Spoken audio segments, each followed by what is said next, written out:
The iMac is one of the most important computers of all time, and yet lately it seems like Apple is kind of just ignoring it. So how is it that the iMac went from literally saving Apple from destruction to now being a complete and total afterthought? Well, today we're gonna break down the rise and fall of the iMac right after a word from today's video sponsor. Today's video is sponsored by Nubia's new Z60s Pro and Z60 Ultra, cutting-edge AI-powered flagship smartphones.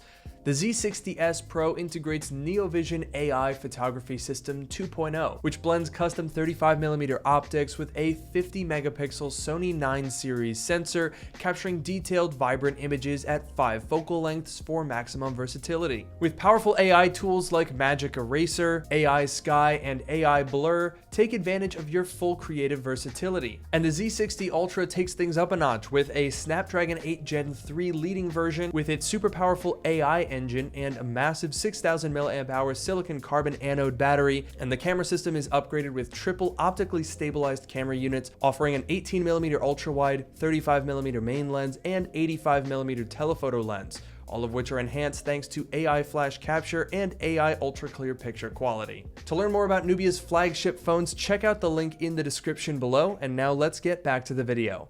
This is iMac. The whole thing is translucent. You can see into it. It's so cool. So let's start back at the beginning. When Steve Jobs unveiled the G3 iMac, it represented a seismic shift in Apple's approach to consumer products. It looks like it's from another planet, and a good planet.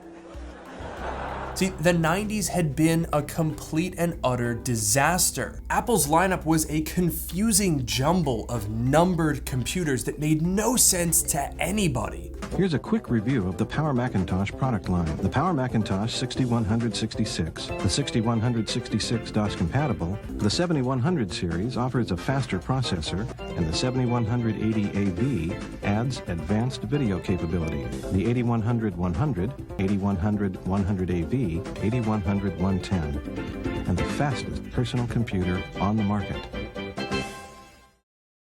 And without clear vision or leadership, the company had fallen into disarray, allowing their products to be filled with bloatware. Take this for example. This is the actual accessory kit that shipped with a Macintosh Performa in 1995, and it's kind of hilarious. Choosing the Performa that's right for you is easy. Just call this number now. Yeah, so you know how today you get some Apple stickers and like 2 pieces of paper? Well, that was not the case 30 years ago. We do get some Apple stickers, so some things don't change, but look at the amount of bloatware that came with this thing. This user guide is like a novel. It even comes with a magazine, which is filled with even more advertising. And look at this, it came with an entire booklet full of trial software. This is from Apple. So is it any wonder that when Steve Jobs came back in 1997, all of this had to go? I've been back about 8 to 10 weeks, and we've been working really hard. We looked at the product roadmap going out for a few years. We said a lot of this doesn't make sense, and it's way too much stuff, and there's not enough focus, and so we actually got rid of 70% of the stuff on the product roadmap. That's why that original iMac was so revolutionary. It was fun, it was unique, it wasn't just a big beige box, it had character and personality. And so, no surprise, it was an instant hit. Going beyond just being a regular computer, I mean, it has some sex appeal to it. It's beautiful. People touch it. Have you noticed? People go over and touch it. Pretty unusual looking. It looks like something from outer space to me. You ever follow Apple and kind of the travails of Apple's up and down life in the last few years? Do you think this has a chance of bailing it out? I mean, a chance of putting Apple back on top? I think everybody that uses Macs hopes that will be the result, yeah. And just 3 years after that, Apple followed it with another revolutionary design, this time with an incredibly unique double-hinged display allowing for unbelievable amounts of display articulation. Side note, that iMac is one of my favorite Apple products of all time, and a company that I've worked with a couple of times, Juicy Crumb Systems, has a board that allows you to convert that thing into an external monitor. I did a video on that a couple of weeks ago, and I definitely recommend checking it out. It's super cool. But that iMac doubled down on the original. It had so much character and personality and utility. The whole point of the iMac, of course, is to have your desktop computer and monitor in the same package. It's an all-in-one. And that's a form factor that proved extremely in demand, even as Apple got rid of some of the more fun designs in the mid-2000s, and with the switch to Intel, the iMac retained its popularity. Eventually, it was consolidated into two main sizes, 21.5-inch and 27-inch. And throughout the 2010s, while its design remained basically unchanged, Apple made it into a really winning package with a 5K display and a starting price of $1799. It was an unbelievable value. I mean, for $1,800, you got a 5K display with a computer and a mouse and keyboard all included. You just plug in a single cord and there you go. It's no wonder that the iMac, especially the 27-inch one, was the favorite choice of YouTubers, content creators, video editing houses, school libraries. Heck, I learned how to use Final Cut Pro on 27-inch iMacs in my computer lab in high school. So when Apple Silicon came along, we all assumed that this would be an absolutely incredible development for the iMac. A couple of years ago, the rumors were going crazy, talking about 27-inch 5K mini LED ProMotion displays. There were rumors of 30 or 32-inch iMacs. And once the M1 Pro and Max came out, people were at a fever pitch, imagining a beautiful slab of glass with a single cord coming out of it and all of the performance of Apple Silicon. And then, nothing happened.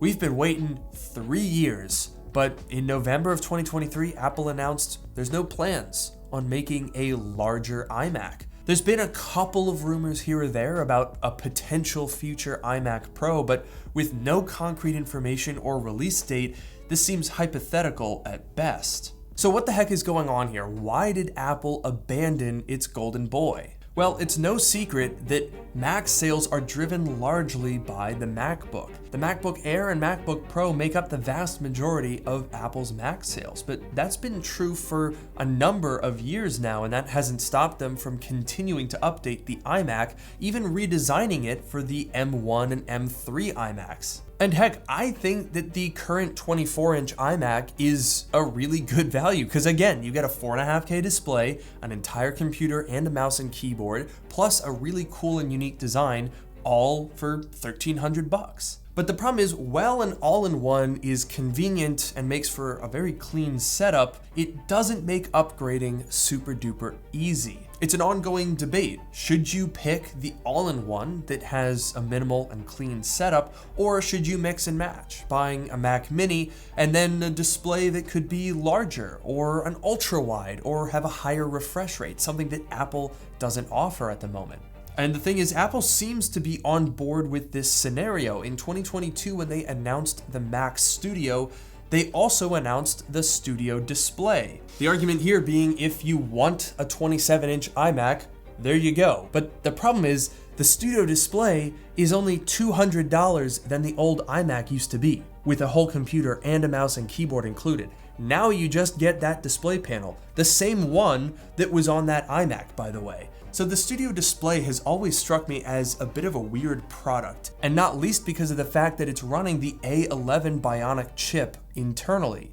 That always struck me as an odd decision, considering that you can buy $40 adapters to run these things over HDMI or USB-C off of AliExpress. Why did Apple over-engineer the internals so much? To me, it seems like the Studio Display was initially destined to have a 5K mini LED ProMotion display, that same elusive one that was rumored a couple of years ago but never came to fruition. But that's left Apple with a weird desktop lineup. On the base side, you can buy an all-in-one iMac with an M3 chip. You could also pick a standalone Mac Mini with either an M2 or an M2 Pro, or you could step up to the Mac Studio and get a Max or Ultra chip. That all makes sense, but there's no all-in-one option for those who want a little bit more power, and even if you buy an M2 Pro Mac Mini or a Mac Studio, the display options are either overpriced old iMac recycled panel or 5-year-old Pro Display XDR, which is thousands and thousands of dollars. I mean, imagine this. If Apple came out with a pro-level iMac that didn't have a chin, so it had even borders all the way around, 6K, 30-inch display, mini LED, ProMotion, and they offered that same panel with the same bezel design as a standalone display. Then you could have an iMac with an additional display next to it for a super seamless dual 30-inch 6K design. That sounds awesome. I'm sure it would cost a heck of a lot of money, but I would buy it. I really would, because that would be awesome. It's just disappointing to see the iMac fall into this state of abandonment. I mean, Apple seems to be doing quite well selling studio displays and Mac Studios at, I'm sure, much higher profit margins than the 27-inch iMac was, but I can't help but wonder if more people would take the plunge into buying an Apple all-in-one again if one was available. Would you buy one? Let me know in the comments below. What have all of the 27-inch iMac fans done in this interim? Have you gone to a 24-inch? Have you gone for a Mac Mini with your own third-party monitor? Have you gone for a studio display?